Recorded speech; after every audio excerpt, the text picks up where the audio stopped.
Hey, what's up, guys? I want to talk some Cartier Diarra today. That's been a hot-button issue for K-State fans here recently. First, though, I want to tell you, subscribe to the channel. I'm going to keep getting you these videos. I promise you there will be regular content now coming to you on this YouTube channel. I really appreciate all of you who have already subscribed.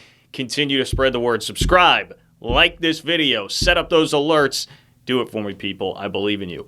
Now, let me welcome you in. This is the K-Man Studio. It's a little bit cluttered here.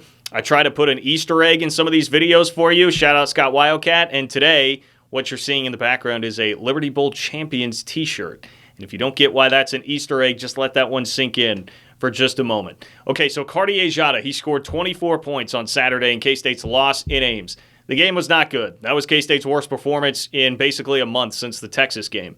But Cardi was better. He was 7 of 15 from the floor, an actual efficient night from the floor. He had a better than 100 rating offensively, according to KenPom, his O rating, that is, for those of you stat nerds out there, which is good. And it's something Cardi has done on a fairly regular basis throughout this year. His 8th game with a plus 100 O rating in KenPom out of 23 games. Now, this is a part of the Cartier Diarra experience, okay? I don't expect this to be some kind of long-term fix. I don't think Cardi was so motivated by Fran Fraschella's comments last week that now he's turned over some new leaf and you're going to see a different player the rest of the year. However, it does need to be pointed out that Cardi played much better. And for a guy that did have to deal with a lot last week with those comments from Fran Fraschilla saying that Cardi was too focused on his pro career, Cartier Diarra was not focused enough on K-State's team, like that's a lot to handle for a college kid, okay? And he did come out and play one of his better games of the year right after that. This is where I think Cartier Diarra's attitude and demeanor can really help him. Sometimes it hurts him. I think in this case, it helped him. He's a very carefree guy. That can be a double-edged sword. If things aren't going well, it can lead to the perception that, hey, you're just lollygagging out there and you're not really trying and you're not bothered enough by this. When things are going poorly, sometimes that could help you out. I think in this case, Cartier Diarra just went out there and played, man, like he always does. And he shot the ball well and had a pretty good night. I also thought Cardi, after the game, did a good job of addressing the comments of Fran Fraschilla. Here, courtesy of Kellis Robinette, is what Cardi had to say. Very false.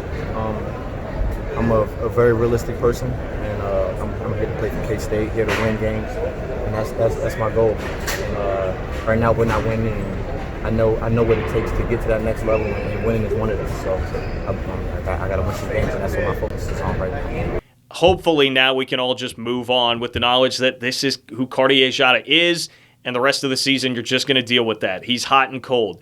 Cardi's a home run hitter, right? Xavier Sneed, who I think does deserve a decent amount of blame for why the season's gone the way it has. He has not taken a step forward the way that most hoped he would this year. Xavier Sneed's more of a singles and doubles hitter. He's like a gap hitter. So a gap power, not a home run hitter like Cardi. So you just don't notice it quite as much. Cardi is swinging for the fences at all times. Sometimes you get the 120 O rating game. Sometimes you get a 50.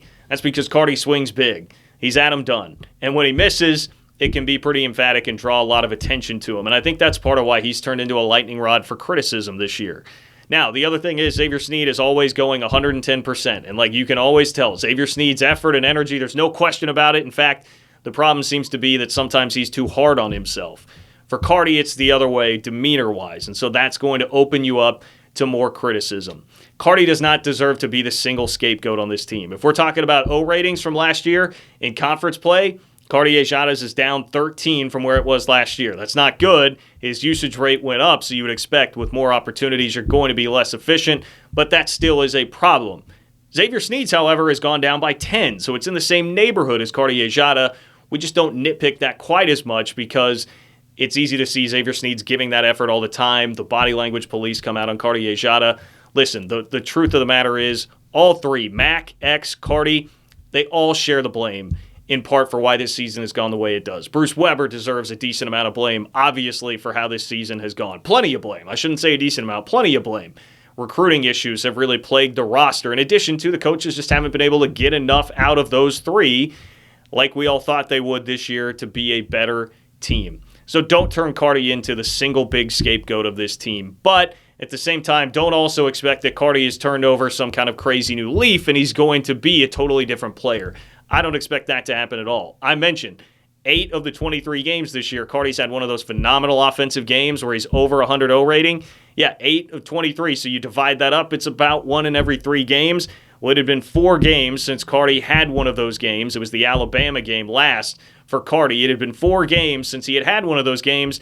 So I would tell you it's basically just within the statistical realm of possibility that Carti had that game in Ames.